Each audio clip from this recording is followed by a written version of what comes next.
Good afternoon, my brothers. I'm cutting the game short. It's 5-something left to go in the fourth quarter. Cowboys are up 43-20. We did what we were supposed to do today. Destroy the Rams. We performed on all phases. Performed on all three phases of the game today. We got the block punt for a safety.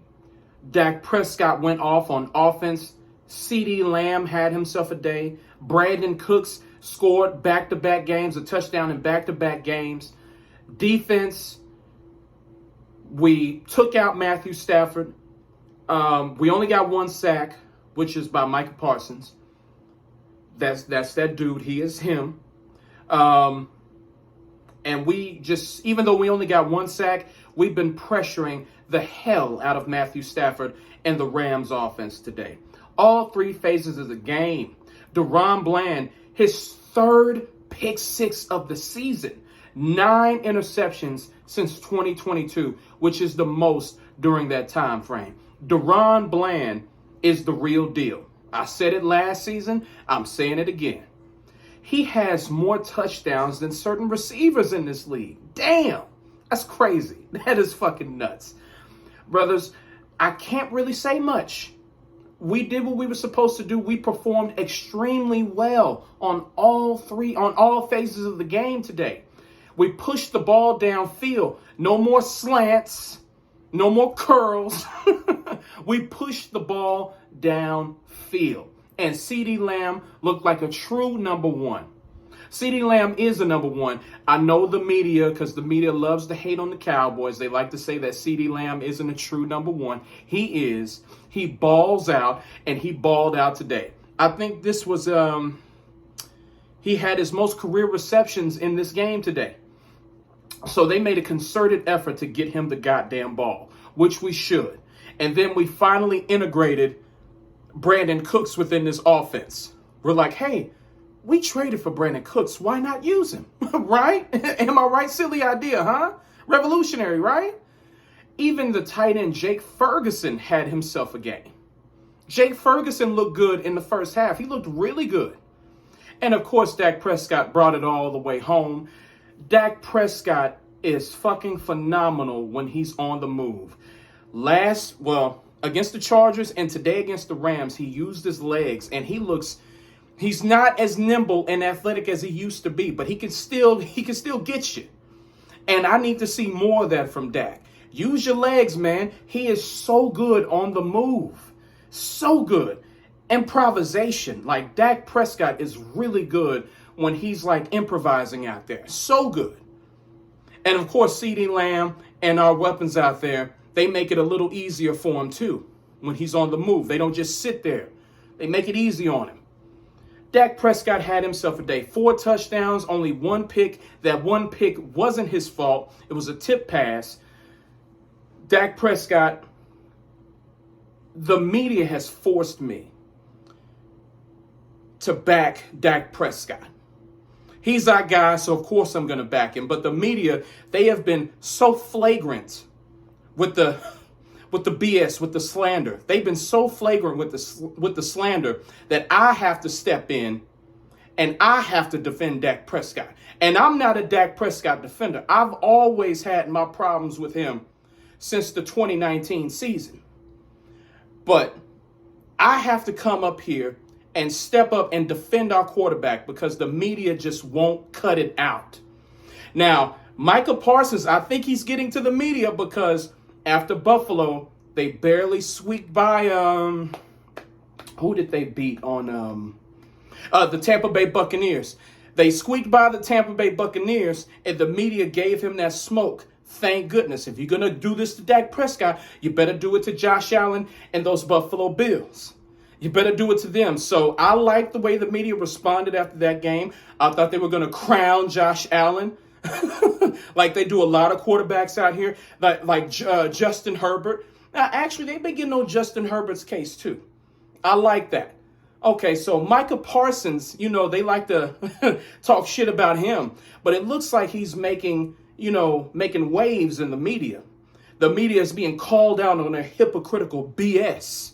You like to criticize Dak Prescott for winning and having like ugly games and calling him a turnover machine. Well, let's look at Jalen Hurts. Let's look at Josh Allen. Let's look at Justin Herbert. Let's look at these top tier quarterbacks that you like to give a pass to. Let's scrutinize them a little bit more. And I'm glad the media did just that on Thursday and Friday after the Bills and Bucks game. Let me check the score right quick with the Redskins Eagle game. Hopefully the Redskins can hold them down. What's it looking like? Okay, I can't see. Where is it at? Looks like Philadelphia's up 31-24. Washington has the ball, though. Damn, come on, Redskins, come on. I don't root for you very often, but goddamn, win this one. But it doesn't matter either way. We face the Eagles twice. Next week is going to be a big fucking game for us. We got to take those motherfuckers out, man. We got to take those cheesesteak eating bastards out, man. We have to do it, man. We have to silence the critics. We have to silence Bart Scott. Bart Scott. I fucking hate that dude, man. That motherfucker picked the Rams today. He picked the Rams over us today. We coming off of a bye week, refresh. Oh, speaking of bye week and speaking of fresh, Tyron Smith is so fucking useless. Does anybody out there need a left tackle? I can't say that. Because we lost Chuma Edoga early in the game. Well, not early, late in the game. I don't know his status. He's the backup left tackle, in case you don't know. He left on a cart, so hopefully it's nothing serious. We have no choice but to hope that Tyron Smith is okay after this week. Because we ain't got, the offensive line is taking a beating. The offensive line, the injuries are racking up.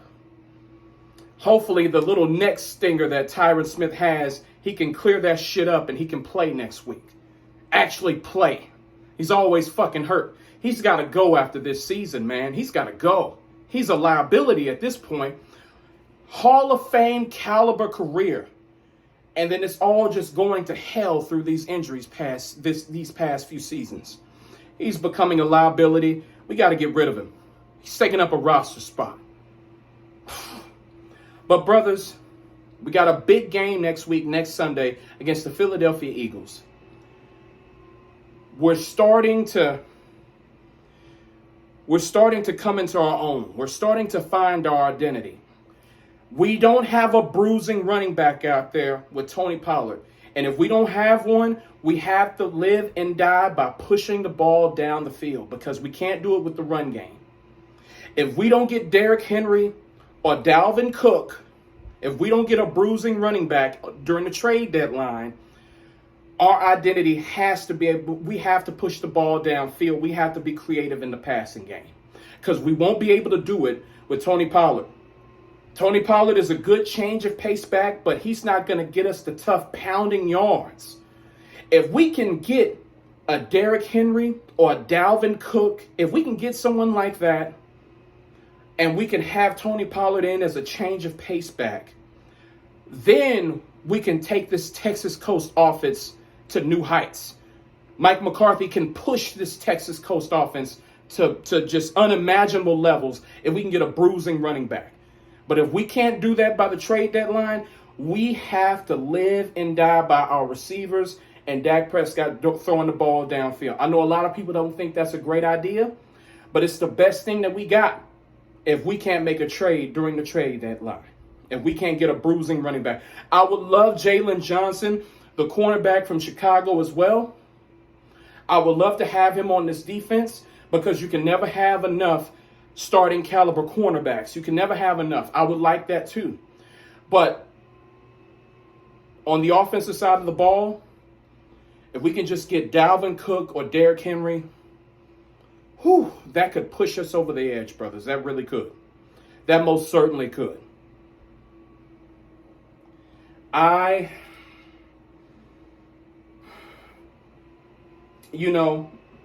hopes were a little dashed after the Niners game, but after these past 2 weeks, or past 3 weeks, including the bye week,